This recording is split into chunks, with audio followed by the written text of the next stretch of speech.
ஐயா, நேத்து நீங்க விசிக்கு, சிபிஐ, சிபிஎம்முக்கு அட்வைஸ் பண்ணீங்க. இன்னைக்கு விஜய்க்கு ஆதரவு கொடுத்துட்டாங்க. இதை எப்படி பாக்குறீங்க ஐயா? ஆமாம் தம்பி, நேற்று உங்கள் இன்டர்வியூவில் தோத்த பிறகும் திமுக பின்னாடி காலை பிடிச்சிட்டே நிற்கிறீங்க, மக்கள் ஆதரவு யார் பக்கம் இருக்குதோ அவர் பக்கம் வந்து நில்லுங்க அப்படின்னு விசிகேக்கும் கம்யூனிஸ்ட்டுக்கும் நான் அட்வைஸ் பண்ணியிருந்தேன். நல்ல வேலை, இன்னைக்கு விசிகேவும் கம்யூனிஸ்ட்டும் ஆதரவு நிலையை எடுத்துட்டாங்க. வரலாற்றில் முக்கியமான தருணத்தில் ஓரளவு சரியாக முடிவு பண்ணியிருக்கிறாங்க. காங்கிரஸ் பண்ண தப்ப எலெக்ஷனுக்கு முன்னாடி காங்கிரஸ் பண்ணாங்களா, பெரிய வரலாற்று பிழை செஞ்சு டிவிகே பக்கம் வரணும்னு ராகுல் காந்தி ஐயா அவர்கள் எடுத்த முடிவையே ஸ்டேட்டு மாநில தலைவரும் மற்ற சிலரும் சேர்ந்து மேலே போய் பேசி மாற்றி டிஎம்கே கூடயே போய் கூட்டு சேர்ந்து வீணாக போயிட்டாங்கல்ல. அன்னைக்கு டிவிகே கூட சேர்ந்து இருந்தால் எலெக்ஷனுக்கு முன்னாடி காங்கிரஸ் நின்று இருந்தா டிவிகே காங்கிரஸ் அலையன்ஸு ஒரு 200 சீட்டு எடுத்திருப்பாங்க. எல்லாரும் காணாமல் போயிருப்பாங்க. காங்கிரஸுக்கு ஒரு 50-60 எம்எல்ஏ கிடச்சிருப்பாங்க, ஒரு 10 மினிஸ்டர் கிடச்சிருப்பாங்க, துணை முதல்வர் கிடச்சிருப்பாங்க. இதெல்லாம் இங்கே உள்ள சில வீணாக போனவங்களால காங்கிரஸ் கேட்டு குட்டிச்சாராக போய் இன்றைக்கி ஏதோ இந்த எலெக்ஷனுக்கு முடிஞ்ச பிறகாவது ஓடி போய் முதல்ல போய் ஆதரவு கொடுத்தாங்க. அந்த அளவுக்கு அவங்க தங்களை கொஞ்சம் நிலைநிறுத்திக்கிட்டாங்கன்னு சொல்லலாம். மக்கள் ஒரு தலைவன் பின்னாடி, ஒரு இளைஞன் பின்னாடி, ஒரு நல்லவன் பின்னாடி, வல்லவன் பின்னாடி ஒட்டு மொத்தமாக சேர்ந்து நிற்கும்போது, இளைஞர் கூட்டமும் பெண்கள் கூட்டமும் ஒட்டு மொத்த மக்களும் சேர்ந்து நிற்கும்போது அதை தடுப்பதற்கு இவங்க யாருக்குமே அந்த அதிகாரம் கிடையாது. அதை மாதிரி தடுக்க நினச்சாங்கன்னா வருங்காலத்தில் ஓட்டு கேட்டு தெருவில் அவங்களால நடமாட முடியாது. நல்ல வேலை திமுக சரியான முடிவு எடுத்தாங்க.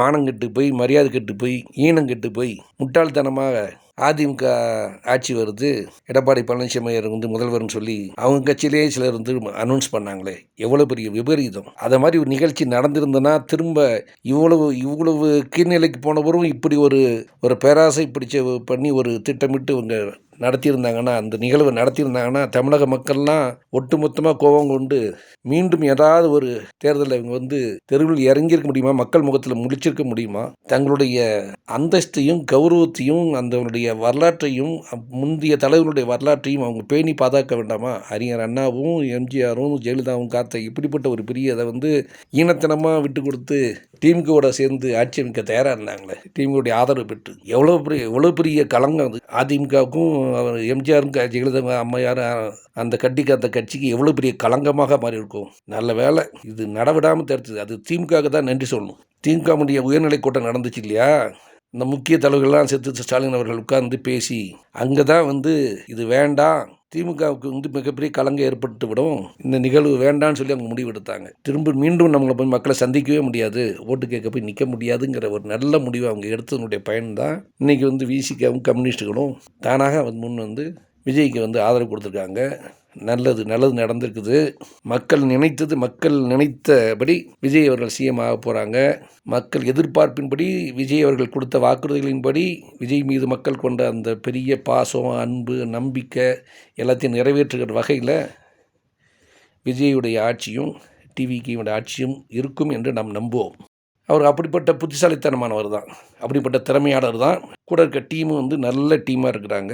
ஸோ வேறு வழியில் இந்த மாநிலங்களை மாதிரி இப்போ ஹைதராபாத்தில் டெக் சிட்டி மூலமாக மிகப்பெரிய இடத்துக்கு ஹைதராபாத் கொண்டு சேர்ந்துருச்சு. உலக அளவில் பெங்களூர்லாம் முந்திக்கிட்டு ஹைதராபாத் இன்றைக்கி மிகப்பெரிய டெக் சிட்டி ஆச்சு. இப்போ புதுசாக கிட்டத்தட்ட 3000 ஏக்கர் அளவில் ஏற்கனவே ஒரு பெரிய டெக் சிட்டி இருக்குது.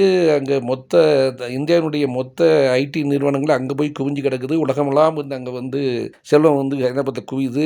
இதுக்கு அப்பால் தெலுங்கானுடைய முதலமைச்சர் ரேவந்த் ரெட்டி கார் நான் பக்கத்து மாநிலம்லாம் எனக்கு போட்டி கிடையாது, நான் ஜப்பான் கூடயும் சீனா கூடயும் மற்ற நாடுகளோட போட்டி போட போகிறேன் அப்படின்னு சொல்லிட்டு ஒரு 30,000 ஏக்கரில் மிகப்பெரிய அளவில் டெக் சிட்டியை ஓப்பன் பண்ணுறாரு, உருவாக்க போகிறார். அதை மாதிரி நிகழ்வுகள்லாம் தமிழ்நாட்டில் நிகழும். அந்த மாதிரி ஒரு சிந்தனை வளம் கொண்டவர், விஞ்ஞானத்தின் செயல்பாடுகளையும் அறிவுபூர்வமான இன்னைக்கு உள்ள ஒரு விஞ்ஞான வளர்ச்சியினுடைய அறிவுபூர்வமான எல்லா யுக்திகளையும் புரிந்து கொண்டு செயல்படுத்தக்கூடிய ஆற்றல் விஜய் கிட்ட இருக்குது. அதே மாதிரி தன்னை நம்பி வந்த தொண்டர்களையும் அந்த அடுத்த 2ஆம் கட்ட தலைவர்களும் நல்ல உயர்ந்த நிலையில் மரியாதை கொடுத்து வச்சுப்பார். ஆனால் அதே நேரத்தில் ஆளாளுக்கு இஷ்டத்துக்கு ஆட்டம் போட விட மாட்டார், யாரையும் கொள்ளையடிக்க விட மாட்டாருங்கிறது அவருடைய செயல்பாடுகள். இவ்வளவு காலம் அவர் கடந்து வந்த பாதை, அவருடைய பேச்சுக்கள், அவருடைய கேரக்டரு சைக்கலாஜிக்கலாக எல்லாத்தையும் ஸ்டடி பண்ணோம்னா எல்லாருக்குமே புரிஞ்சிருக்கும். இதெல்லாம் புரிஞ்சுக்கிட்டு தான் மக்கள் அவர் பக்கம் நின்றுருக்கிறாங்க.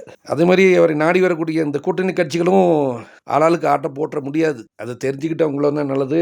இன்னொரு நிலைப்பாடும் இருக்குது. எந்த அளவுக்கு இந்த விசிகாவும் கம்யூனிஸ்டும் எவ்வளோ நீண்ட காலம் அவங்களோட துணை நிற்பார்கள் என்பதெல்லாம் இருக்குது. அதுக்கு இப்போ மாற்றாக ஒரு பெரிய ஒரு ஏற்பாடெல்லாம் விஜய் செஞ்சு வச்சுக்கிறது மிகவும் தேவையான ஒன்றாக இருக்கும் அப்படின்னு நான் கருதுகிறேன். நல்லது நடக்கட்டும். விஜய் சொன்ன மாதிரி நல்லதே நடக்கும், வெற்றி நிச்சயம் சொன்னார். நல்லதே நடக்கட்டும். நாட்டு மக்களுக்கான வெற்றியாக இருக்கட்டும், தமிழ்நாட்டிற்கான வெற்றியாக இருக்கட்டும், தமிழ்நாட்டின் பொருளாதார வளத்திற்கு, விவசாய வளத்திற்கு, தொழில் வளத்திற்கு, கல்வி வளத்திற்கு, அதனுடைய எழுச்சிக்கான வளர்ச்சிக்கான வெற்றியாக இருக்கட்டும் விஜயின் வெற்றி. டிஎம்கே ஏடிஎம்கே கூட்டணி ஆட்சின்னு எல்லா ஊடகங்களும் பரவலாக பேசப்படுது. இதை பற்றி உங்கள் கருத்து என்ன ஐயா?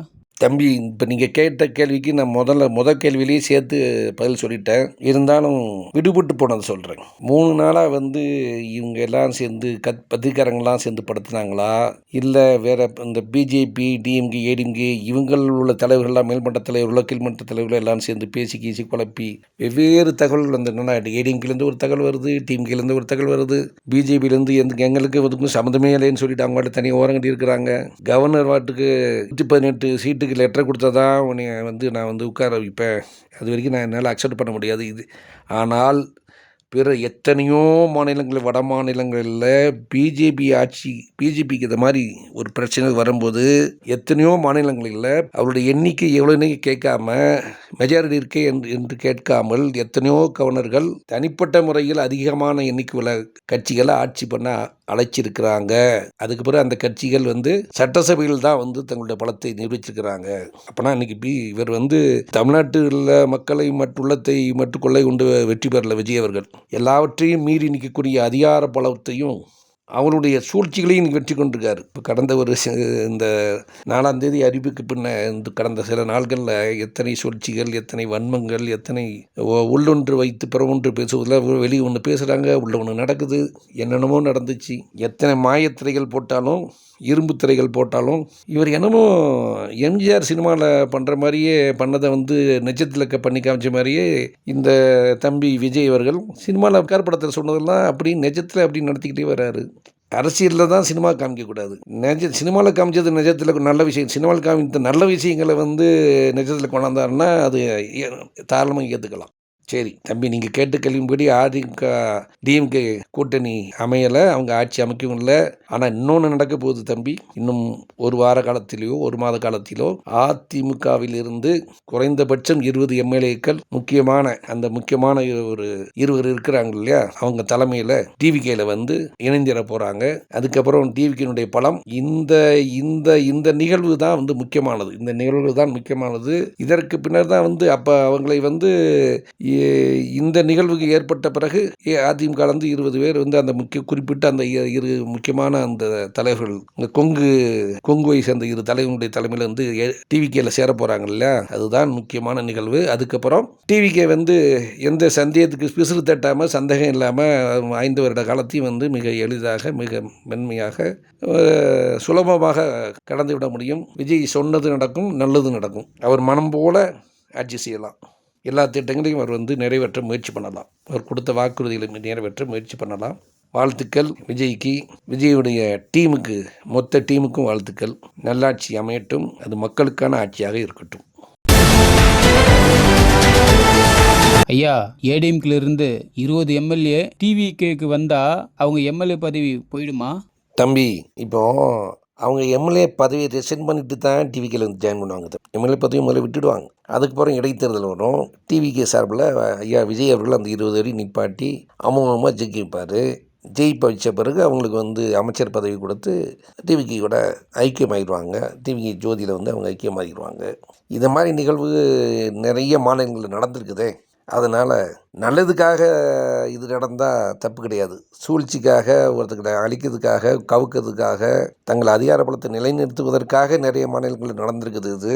ஒரு நல்ல விஷயத்துக்காக, ஒரு நல்ல ஆட்சி நடக்கிறதுக்காக, மக்களை சார்ந்த ஆட்சி நடப்பதற்காக இது மேலே ஒரு சூழ்ச்சியோ இது மாதிரி ஒரு கட்சி தாவல் நடந்து அவங்க பதவியை ரிசைன்மெண்ட்டே வந்து கட்சியில் வந்து டிவிக்கில் இணைந்து அப்புறம் வந்து அவர்கள் மீண்டும் எம்எல்ஏனுக்கு நின்று ஜெயிச்சு அமைச்சர் பதவியெல்லாம் பெற்றுக்கொள்வது வந்து இயல்பான விஷயம்தான், நல்லது தான். டிவிகேக்கும் நல்லது தான், அது மாதிரி வர்றவங்களுக்கும் நல்லது தான். எப்படியாவது வந்து டிவிகே விஜய்க்கு கையளிக்கப்பட்ட, தமிழக மக்களால் கையளிக்கப்பட்ட அடுத்த முதல்வர் பதவி 5 ஆண்டுக்கான ஆட்சியை அவர் நடத்தட்டும். அப்போனா தான் வந்து இதுவரைக்கும் நடந்த அதிமுக ஆட்சிக்கும் டிவிக ஆட்சிக்கும் திராவிட மாடல் ஆட்சிகளுக்கும் இவருடைய ஆட்சிக்கும் என்ன வித்தியாசம், என்ன நடந்து, அப்போ எப்படி நடந்துச்சு, இப்போ நடந்துச்சுங்கிறத மக்களால் முதல்ல வந்து ஒரு புதிய சக்தியை புதிய ஒரு ஆட்சியினை வந்து மக்கள் வந்து கம்பேர் பண்ணி பார்க்க முடியும். நல்லதாக இருந்தால் தொடர்ந்து அவர் பின்னாடியே போவதற்கு அதுக்கு வழி கிடைக்கும். நீண்ட நெடுங்காலம் எம்ஜிஆர் மாதிரி, மேற்கு வங்கத்தில் ஜோதி பாசு மாதிரி, ஒரிசாவில் நவீன் பட்நாயக் மாதிரி, பீகாரில் நிதிஷ் ஐயா மாதிரி நீண்ட நெடுங்காலம் வந்து நல்லாட்சி கொடுத்து நீண்ட நெடுங்காலம் அவர் வந்து தொடர்ந்து முதலமைச்சராக இருப்பதற்கு நம்ம வாழ்த்துவோம். அதை காரணமாக கொண்டாவது ஒரு நல்லாட்சி தமிழ்நாட்டு மக்களுக்கு கிடைக்கட்டும்.